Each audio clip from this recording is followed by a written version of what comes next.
Válgame el guerrero y esta breve y mortal vida en búsqueda del legado que las semillas del conflicto entre los verdes y los negros han germinado. Hola, ¿qué tal amigos? Soy Jack Durán con el análisis del episodio 7 titulado Driftmark y cuyo giro de guión que vimos al final quizás fue uno de los mejores cambios que hizo esta adaptación televisiva porque fue algo sorpresivo que no leímos en Fuego y Sangre, pero también por sus implicaciones fue una decisión sumamente arriesgada que si no se maneja bien en un futuro explicándonos los motivos, puede ser un fallo garrafal en perjuicio de la calidad del argumento. Así que ahondaremos si esto en verdad tiene sentido. Acompáñame.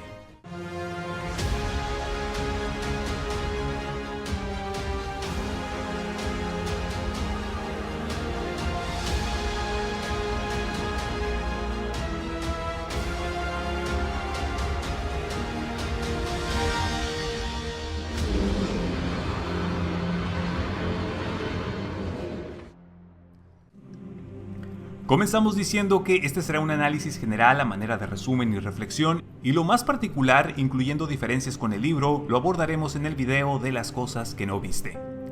El capítulo arranca con el funeral de Lena en Driftmark, donde han acudido las dos familias, la de Alicent Hightower y la de Rhaenyra. Además, por supuesto, Daemon y sus hijas están ahí. Es una reunión incómoda por las tensiones preexistentes, pero también triste, y quien parece más dolido entre todos es Laenor Velaryon, porque después lo vemos deprimido, hincado en el mar, lamentándose de que no pudo salvar a su hermana, y me parece extraña esta faceta deprimida suya porque la serie no hizo énfasis en una relación muy cercana entre ellos. De hecho, no recuerdo que hayan compartido ningún diálogo en lo que va de la historia, así que estas omisiones o escenas que no nos mostraron hace que no resulte tan verosímil o que sintamos el dolor desgarrador que siente Laenor. En fin, los primeros 15 minutos me parecieron muy lentos y realmente no tuvieron mucha sustancia. No obstante, más adelante nos recompensarían. Tenemos este largo discurso de Daemon Velaryon en Alto Valyrio para despedir a su sobrina, donde se menciona al rey Merlín, que es un dios asociado con los lugares del mar angosto y del que se supone que los Velaryon recibieron el trono de Pecios en un pacto. Daemon añade un pecado más a su lista de fechorías al reírse en medio del funeral de su esposa, pues interpreta algo que dijo Daemon como un albur sexual, eso de que la nuestra nunca debe ser delgada. Como buena Velaryon, Lena es sepultada en el mar con este ataúd hecho a su imagen y semejanza, y curioso el caso, pues Baela y Rhaena no obtienen el apoyo emocional de su padre, sino de su abuela Rhaenys. Tenemos la confirmación de que Helaena es una profeta, pues comienza a vaticinar eventos futuros como si fuera una especie de bruja, mientras manipula a una araña en su mano frente a todos estos desechos de crustáceos y dice algo sobre los dragones verdes y negros, la carne y entretejidos, por lo que siento que se refiere a la danza de los dragones por venir, y eso la vuelve muy enigmática y también un poco tétrica si me lo preguntan. Así que bueno, no solo Aegon el Conquistador tenía profecías, sino que también Viserys y ahora Helaena, dato que conste no está en los libros. Notamos que Aegon II es muy afín a la bebida, pues se emborracha con varias copas y habla con su hermano sobre que no tiene nada en común con Helaena. Aemon le dice que él haría sus deberes casándose con ella si estuviera en su lugar, pues se trata de su futura reina. Así que los chicos prácticamente, por lo que les han inculcado, ya están dando por hecho de que el trono será de Aegon y no de Rhaenyra. También pudimos ver a varios dragones reunidos en Driftmark, identifica a Syrax volando por la forma de su cola y su cabeza, también aparece Caraxes con ese largo cuello, Bruma muy en lo alto pues tiene un color claro, posiblemente Dreamfire a lo lejos, aunque no lo sabemos con exactitud, y también apreciamos a una nueva criatura y se trata 100% seguro de Sunfire o Fuego Solar, el dorado, el dragón más bello visto sobre la faz de la tierra y que es la criatura de Aegon II. Corlys habla con su nieto Luke sobre que algún día será el heredero de Driftmark y este asentamiento no pasaría a Jace porque él heredaría el trono de su madre Rhaenyra y tampoco sería de Laenor, pues fungiría como rey consorte en King's Landing. No obstante, Luke no quiere ser el nuevo señor de las mareas, pues eso significaría que todos están muertos. De hecho, Corlys está muy interesado por la búsqueda del legado y está igual de ciego o más que Viserys, pues sabe que Luke, Jace y Joffrey no son sus nietos de sangre, sino bastardos, pero en la conversación con Rhaenys le dice que la historia no recuerda la sangre, recuerda los nombres, así que prefiere ignorar la verdad incómoda solo por ambición y poder, lo cual molesta a Rhaenys, pues ella ya dejó atrás el ser desestimada como reina y esta conversación se siente un poco redundante, pues ya habían hablado de eso en el capítulo 5. Aunque la serpiente marina tiene sus planes, Rhaenys desea que su casa pase como herencia a Baela, su nieta mayor, pues ella sí es de sangre valiria y es ahí cuando discute con su esposo. También creo que se hacen demasiadas menciones a Laena ya fallecida, cuando en realidad me hubiera gustado que la mostraran en más escenas estando viva, dándole así más contexto y que nos importara más, porque incluso el funeral es muy melodramático, como si fuera la gran pérdida o el personaje de mayor peso en la temporada, cuando no fue así. Lo que más me quedó grabado es que Rhaenys dijo que Daemon siempre hace lo mejor para Daemon y no tanto para quienes lo rodean. En la breve conversación entre Daemon y Viserys, el rey le ofrece a su hermano regresar a la corte, pero Daemon dice que su lugar está en Pentos y que no necesita nada, y es que sigue resentido por haber sido dejado de lado en el asunto de la sucesión, y creo que sigue buscando su lugar en el mundo. A su vez, apreciamos que Viserys está muy débil y necesita bastón para poder caminar. Tenemos la primera escena de diálogos entre Rhaenyra adulta y Daemon, y ella habla sobre que intentó concebir hijos con Laenor, pero no se dio, haciendo énfasis en que su marido ha estado inquieto por los últimos años y tenerlo a su lado no ha sido de gran ayuda, mientras que ella ha tratado de mantener las apariencias. Y ojo, porque ese comentario es clave para explicar parte del por qué Laenor en colusión con ellos fingió su muerte. Habla de que Harwin la hacía sentir deseada y que confiaba en él, y ante las sospechas de su tío, desestima que Alicent haya mandado matar a los Strong en Harrenhal. Luego, ambos tienen la desfachatez y la poca vergüenza de tener sexo en estas circunstancias en ese bote, un pecadazo sin duda alguna, pero se nota que entre los dos hay muy buena química, pues habían dejado cosas pendientes. Por eso Rhaenyra le dice que ya no es una niña dando el primer paso. De hecho, ella es la que busca a Daemon y es más insistente en empezar una relación con él, pues sin su apoyo su vida se había convertido en una tragedia. Por la noche, Aemond va y reclama a Vhagar, esta dragona cuyo tamaño es enorme, intenta quemarlo, pero Aemond le dice Dohaeris y Lekeri, que significa sirve y cálmate en Alto Valirio, así que lo deja montarse. Aemond le indica Soves, es decir, vuela, y tenemos posiblemente la escena más emocionante y majestuosa en lo que va de la temporada, comparado a cuando Daenerys vuela por primera vez a lomos de Drogon. Así que esta secuencia se sintió espectacular, más aún gracias al increíble soundtrack que movió muchas fibras sensibles. En la pelea de los chicos, aunque Baela y Rhaena comienzan el ataque físico contra Aemond, creo que fue este último quien tuvo la culpa por provocador al lanzarle insultos a sus acusadores, llamando bastardos a Luke y Jace, buscándose así la paliza que le dieron.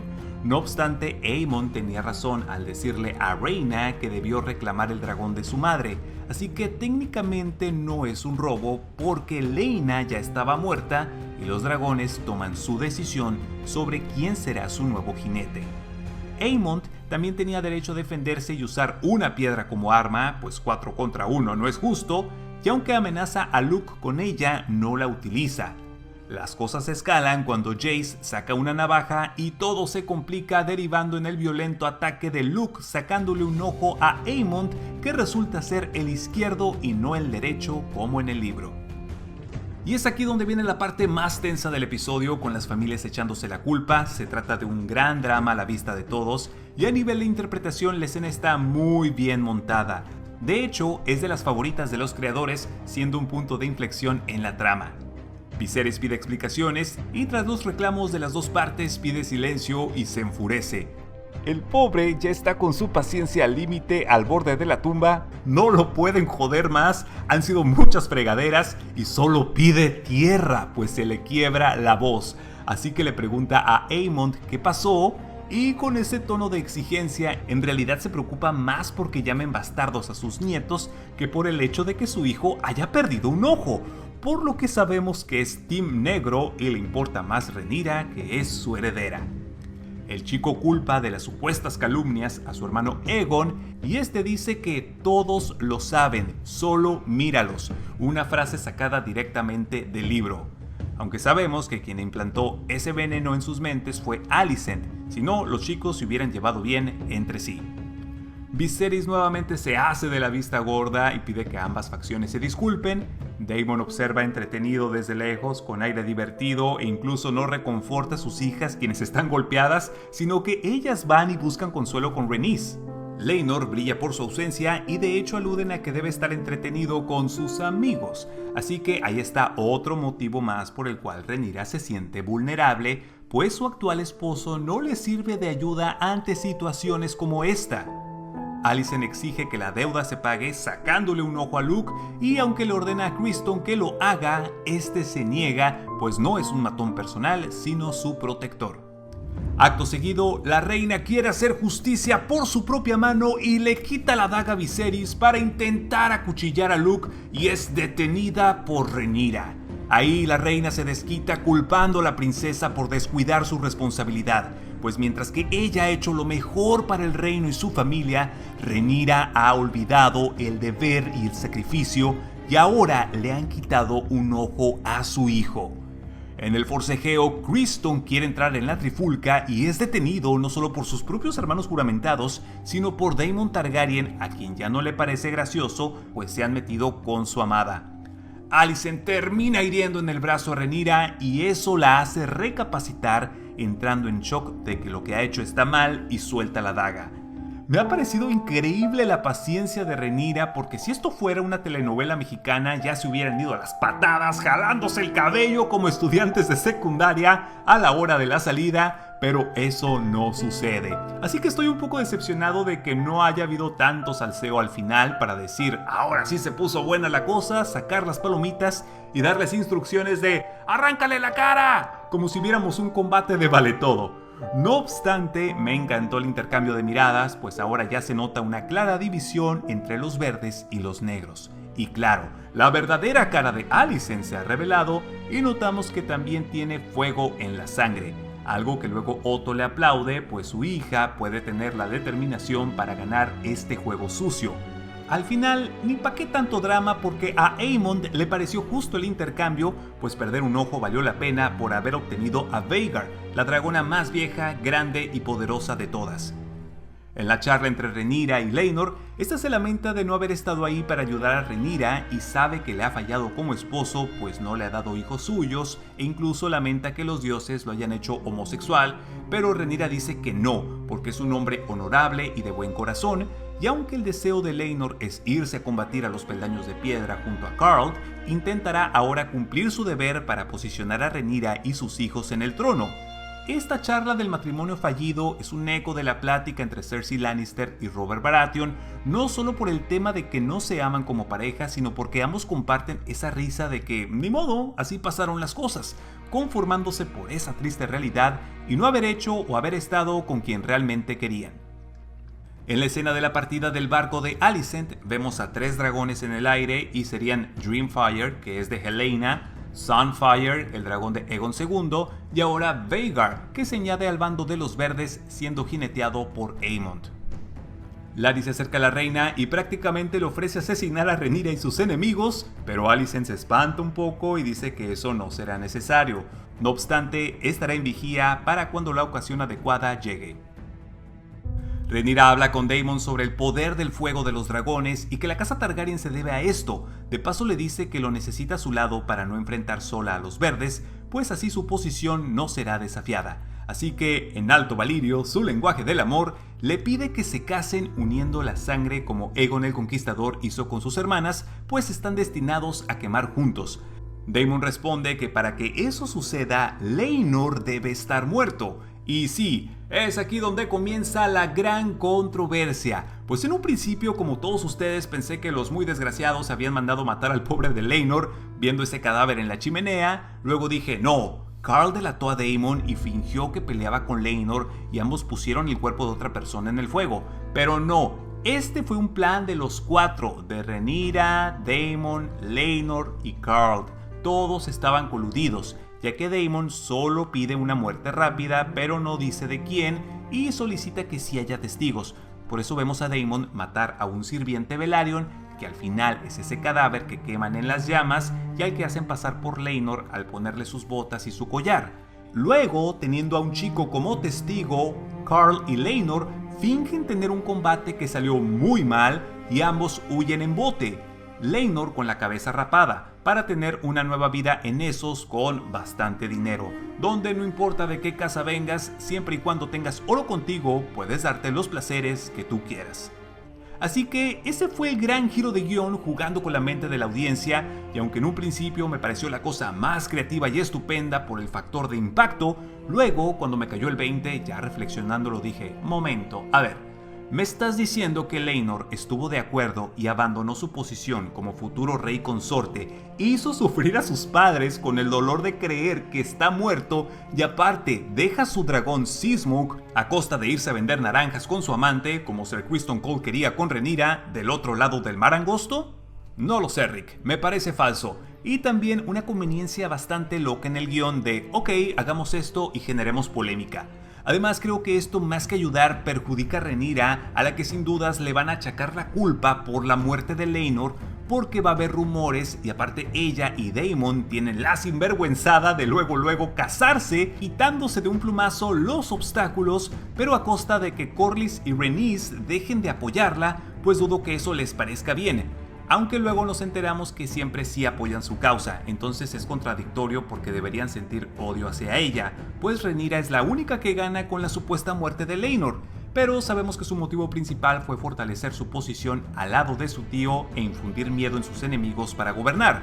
Pues sí, deben respetarla, pero quienes se le opongan deben temerle, así que ese discurso de no voy a ser una tirana que reina a través del terror, pues ni su madre en paz descanse se lo cree. Así que la oscuridad ha comenzado a cernirse sobre ella, siendo capaz de hasta hacer lo impensable por obtener la ventaja, incluso sin importarle a quien dañe en el camino. Eso me pareció raro, fue un giro de tuerca arriesgado por parte de los guionistas y puede ser visto como una genialidad, pues no está en el libro, y bien, porque Laenor no muere, nos agrada ese personaje, pero ¿va a salir después cuando las cosas se pongan tensas ya en la guerra? ¿Y qué pasó con Seasmoke? Si no resuelven esas dudas y cómo cambia la relación de Rhaenyra con los Velaryon respecto a esto, pues este giro va a ser un flop, como darse un tiro de escopeta en el pie y que puede significar un gran agujero de guión solo para impactar gratuitamente a los espectadores. Y tengo miedo porque en el episodio 8 creo que van a hacer otro salto temporal de varios años, así que siento que va a suceder lo mismo que pasó con Ser Crispin después de la boda, donde ya no supimos cómo la libró y sus acciones no tuvieron consecuencias. Crucemos los dedos para que todo quede bien argumentado y hagan mención de eso en el futuro. ¿Tú qué piensas? ¿Consideras que el giro que vimos fue una buena decisión o de plano no le ves sentido? Porque al final, pensábamos que ya había salido el verdadero príncipe canalla con Daemon haciendo algo sumamente malo, pero no. Daemon sigue siendo un angelito, pues tanto él como Rhaenyra querían a Laenor y yo por lo menos sigo del lado de los negros. Sí, a pesar de que siendo sinceros, Daemon se cargó a un inocente para su beneficio y que ahora esté casado ilegítimamente con su sobrina porque su marido sigue vivo. Espero luego no lo nerfeen con lo de sangre y queso, pues en realidad quisiera que la gente lo vea como un desgraciado para así dividir nuestro corazón en lealtades y que no lo conviertan en un héroe, por así decirlo. Ya veremos qué camino toma la serie. Y de esta forma hemos terminado. No olvides suscribirte al canal y activar la campana de notificaciones acá abajo para estar alerta de nuevo contenido. Por mi parte es todo, muchas gracias por estar aquí, mi nombre es Jack Durán y nos vemos en otra emisión.